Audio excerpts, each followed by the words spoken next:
নমস্কার, আপনারা দেখছেন সময় কলকাতায়। খেলা হবে নিয়ে রয়েছে আপনাদের সঙ্গে আমি প্রবীর। জল্পনা ছিলই, আর এবার তাতে শিলমোহর পড়ল। শেষ পর্যন্ত পিছিয়ে গেল ইস্ট বেঙ্গল বনাম মোহামেডান স্পোর্টিং তৈরথ। 21শে মার্চে শনিবার হওয়ার কথা ছিল খেলা, তবে দিনক্ষণ বদলে 23শে মার্চ অর্থাৎ সোমবার যুব ভারতীতে নামবে দুই প্রতিপক্ষ। কেন বদলে গেল ম্যাচের সময়সূচি?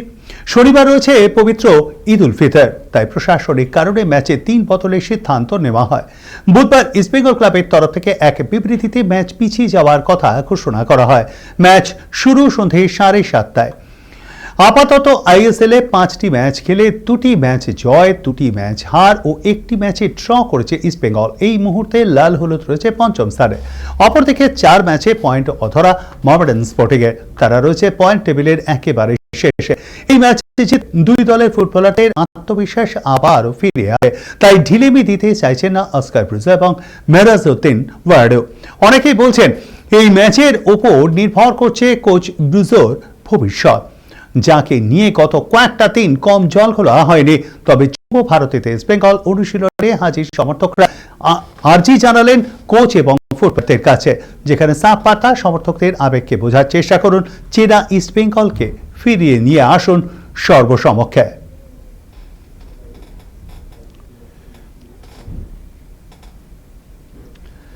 লিওনেল মেসি LM10, কেউ বা তাকে বলেন ফুটবলের রাজপুত্র, আবার কারো কাছে তিনি ঈশ্বরের বড় পুত্র, কারো কাছে স্বয়ং তিনি ফুটবল ঈশ্বর।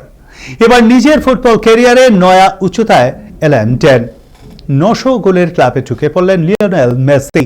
এতদিন ক্রিস্টিয়ানো রোনাল্ডো একাই 900-র বেশি গোলের ছিলেন, আর এবার সেই তালিকায় জুড়ল আর্জেন্টিনার এই মহাতারকার নাম। চমকপ্রদভাবে তিনি রোনাল্ডোর থেকে দ্রুত অনেক কম ম্যাচে 900 গোল করলেন। বুধবার রাতে কনকাকাফ চ্যাম্পিয়ন্স কাপের শেষ 16-য় ইন্টার মায়ামির হয়ে নাসভিলের বিপক্ষে ক্যারিয়ারের 900তম গোলটি করলেন। ম্যাচের 7 মিনিটের মাথায় মেসি বক্সের ভেতর থেকে অনবদ্য ক্যারিশমায় বাঁ পায়ের নিচু শটে বিপক্ষের জালে বল জড়িয়ে দেন। যদিও ওই গোলের পরেও নাসভিল এসির সঙ্গে 1-1 গোলে ড্র করে কনকাকাফ চ্যাম্পিয়ন্স কাপের শেষ 16 থেকে বিদায় নিয়েছে মায়ামি।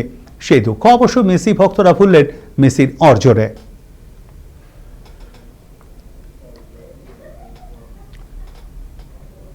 কনফেডারেশন অফ আফ্রিকান ফুটবলের বিতর্কিত সিদ্ধান্তে ক্ষুব্ধ Senegal. African cup of Nations ফাইনালে মরক্কোর বিরুদ্ধে 1-0 ব্যবধানে জেতে সেনেগাল, কিন্তু ফাইনালের 2 মাস পর সেনেগালের খেতাব কেড়ে নিয়ে মরক্কোকে দেওয়ার সিদ্ধান্ত নিয়েছে CAF। আর তারই প্রতিবাদে এবার আন্তর্জাতিক ক্রীড়া আদালতে যাওয়ার সিদ্ধান্ত নিয়েছে সেনেগালের ফুটবল সংস্থা। ফাইনালের শেষ মুহূর্তে আয়োজক মরক্কো পেনাল্টি পাওয়ার প্রতিবাদে সেনেগালের কয়েকজন ফুটবলার মাঠ ছেড়ে বেরিয়ে যান। পরে অধিনায়ক সাদিও মানের অনুরোধে মাঠে ফিরে আসেন তারা। মরক্কো অবশ্য পেনাল্টি থেকে গোল করতে পারেনি, চ্যাম্পিয়ন হয় সেনেগালি, কিন্তু ফুটবলারদের মাঠ ছাড়ার শাস্তি হিসেবে সেনেগালের খেতাব কেড়ে নেওয়া হয়েছে। CAF জানিয়েছে মরক্কোর আবেদন বিবেচনা করে সিদ্ধান্ত নেওয়া হয়েছে সেনেগাল ম্যাচটি পরিত্যাগ করে।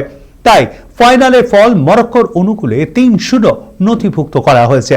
যুক্তি হিসেবে বলা হয়, খেলা শেষ হওয়ার আগে রেফারির অনুমতি ছাড়া কোনো দলের ফুটবলাররা মাঠ ছাড়তে পারেন না। CAF এর এই সিদ্ধান্তে ক্ষুব্ধ সেনেগালের ফুটবল কর্তারা, তারা এই সিদ্ধান্ত মানতে নারাজ। তাদের অভিযোগ, আফ্রিকার ফুটবল ধ্বংস করার একটা চক্রান্ত চলছে। দ্রুতই তারা আন্তর্জাতিক ক্রীড়া আদালতের দ্বারস্থ হতে চলেছেন।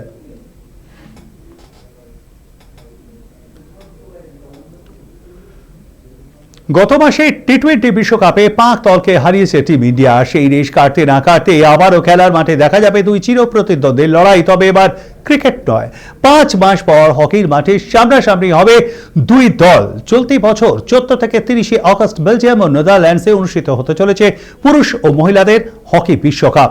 একই সময় ভারতের পুরুষ ও মহিলাদের দল মাঠে নামবে।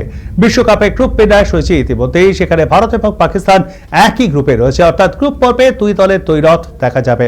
ভারত পাকিস্তান ছাড়া একই গ্রুপে রয়েছে ইংল্যান্ড ও ওয়েলস।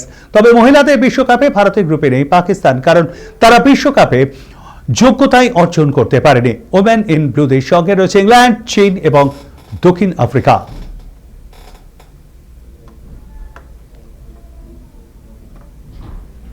অন্তর্বর্তীকালীন সরকার এই সময় বাংলাদেশ ক্রিকেট বোর্ডের নানা সিদ্ধান্ত নিয়ে প্রশ্ন উঠেছে।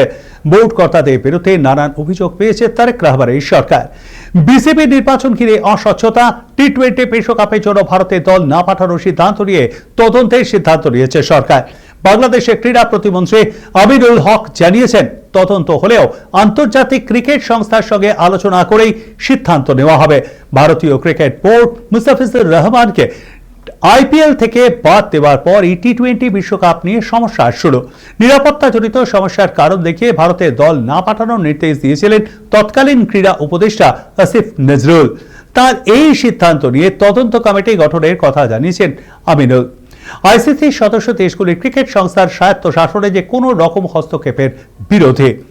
সংস্থার নিয়ম বিরুদ্ধ কিছু হলে কড়া পদক্ষেপ করা হতে পারে, যা বাংলাদেশে ক্রিকেট কর্তাদের উদ্বেগ আরও বাড়িয়ে দিয়েছে।